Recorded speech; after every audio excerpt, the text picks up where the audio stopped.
Bom dia, irmãos, na graça e na paz do nosso Senhor Jesus Cristo. Nós vamos continuar nosso estudo pelo livro de Apocalipse. Como já vimos no domingo anterior, João recebe a revelação de Jesus e começa a escrever o livro enviando cartas a 7 igrejas da Ásia Menor.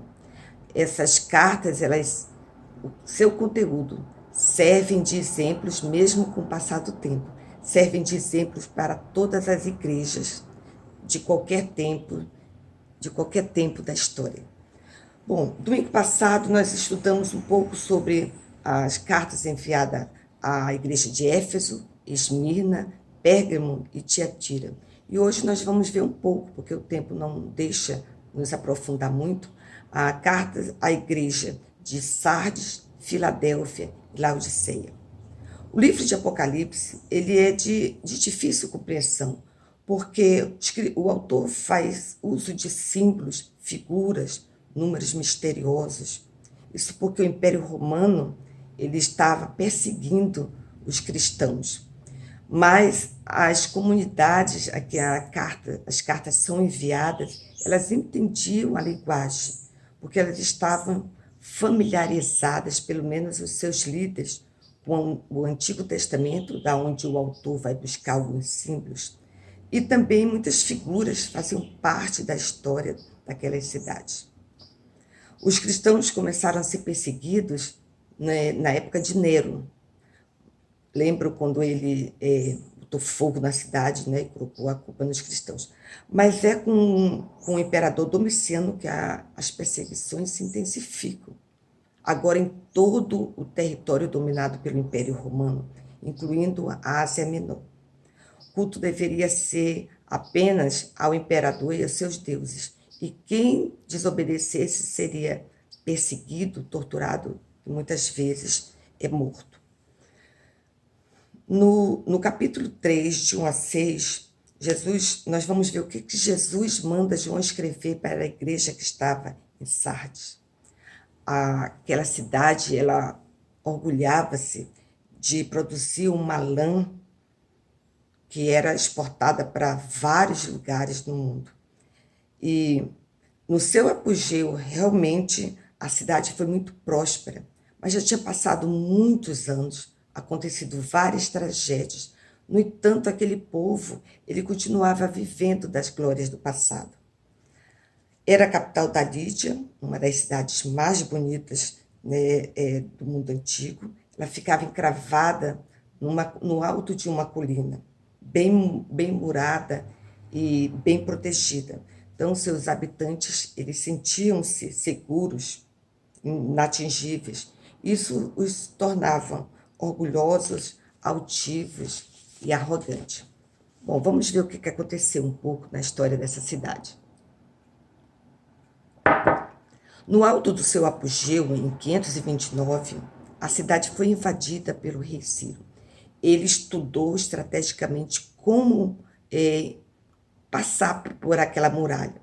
Então, um dos seus soldados encontrou uma brecha na muralha. Ele entrou, estavam todos dormindo, se achando muito seguros, inclusive sentinelas. Então, ele abriu os portões e o exército pôde entrar tranquilamente. Por isso, eles entendiam quando Jesus falou para ser vigilante, do contrário, viria como ladrão, sem avisar. Nós vamos lá no capítulo 3, na segunda parte, no capítulo 3, versículo 2. Ser vigilante, porquanto se não vigiares, virei como ladrão e não conhecerás de modo algum a hora que virei. Então, eles entendiam a mensagem, o que Jesus queria dizer. Alguns anos depois, o rei Antíoco tornou a invadir a cidade nas mesmas condições da primeira. Eles não estavam esperando, não estavam vigilantes.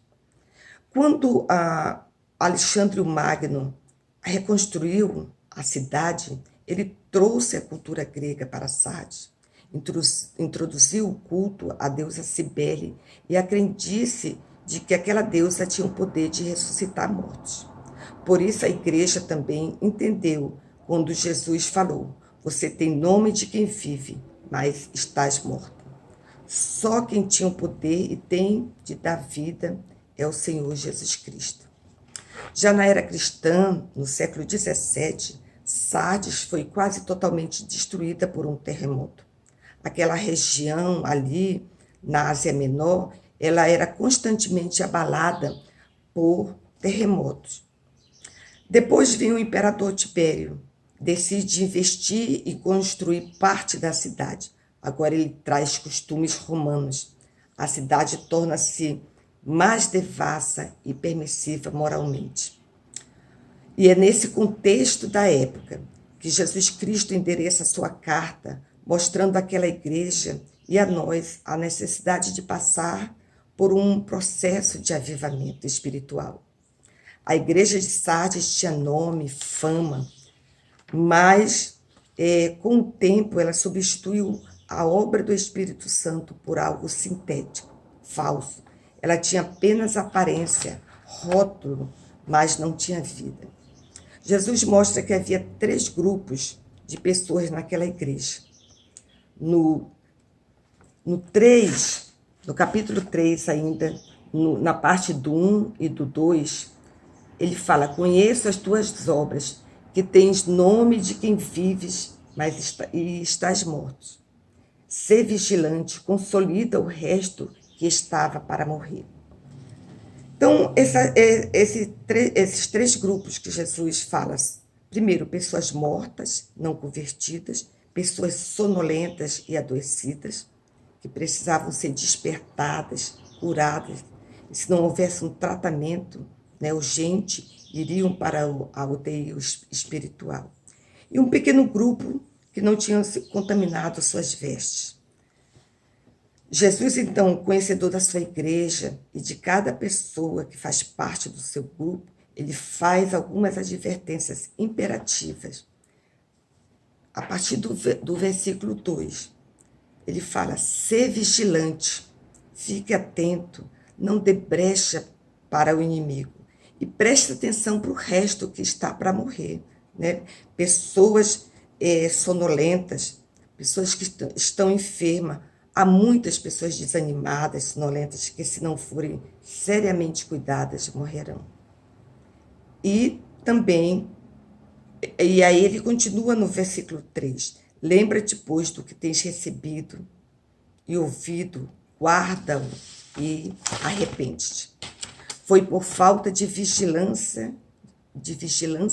e autoconfiança que no passado 2 exércitos invadiram a cidade de Sardes enquanto eles dormiam. Jesus começa a carta dizendo que tem os 7 Espíritos de Deus e as 7 estrelas. É uma referência aos pastores da igreja. Ou seja, ele declara sua autoridade divina sobre a igreja e seus líderes. Ele é o dono da igreja, ninguém mais. E por meio do Espírito Santo, ele pode dar vida, pode reavivar, pode santificar a sua igreja. Mas para isso a igreja precisa submeter-se a Jesus, ou então enfrentará um sepultamento espiritual. Ao final ele fala: ao vencedor dará roupas brancas, o seu nome permanecerá no livro da vida. E ele mesmo dirá o nome de cada um diante de Deus, o Pai, e dos seus anjos. Quem tem ouvido, ouça o que o Espírito fala à igreja. Vejamos agora o que Jesus falou para a igreja de Filadélfia. Tanto a igreja como a cidade eram pequenas, mas ela era uma cidade bem estratégica para o correio imperial romano. Então, ela servia de porta, ela era conhecida como a porta para o Oriente. Então, Jesus aproveita o gancho cultural para escrever aquela igreja de forma que eles pudessem entender. Aí ele fala: estas coisas diz o santo, o verdadeiro, aquele que tem a chave de Davi, que abre e ninguém fecha, e que fecha e ninguém abrirá. Os judeus, eles reivindicavam que só Israel tinha o privilégio de entrar no reino de Deus. Aí Jesus mostra que ele tem o poder, ele quem tem a chave. Só ele tem o poder de abrir e fechar. Ele que é o Messias davídico. Jesus continua sua mensagem de que aquela igreja ela fora estabelecida não para ser porta-voz da cultura grega com seus costumes, mas sim para ser porta-voz, embaixadora do Evangelho de Cristo. E é também o que nós devemos fazer hoje, aproveitar que as portas estão abertas, as oportunidades que se apresentam diante de nós para expandir o Evangelho em nossa cidade. Aí ele continua nos versos 8. Conheço as tuas obras, eis que tenho posto diante de ti uma porta aberta, a qual ninguém pode fechar, que tens pouca força, entretanto guardaste as minhas palavras e não negaste o meu nome. Aí a gente vê que, em contraste com aqueles que guardavam a palavra de Deus, havia no meio da igreja um grupo que ele chama de sinagoga de Satanás. Eram os judaizantes que perturbavam os novos crentes gentios em todas as igrejas. Eles falavam que para serem salvos completamente, eles tinham também que obedecer à lei de Moisés.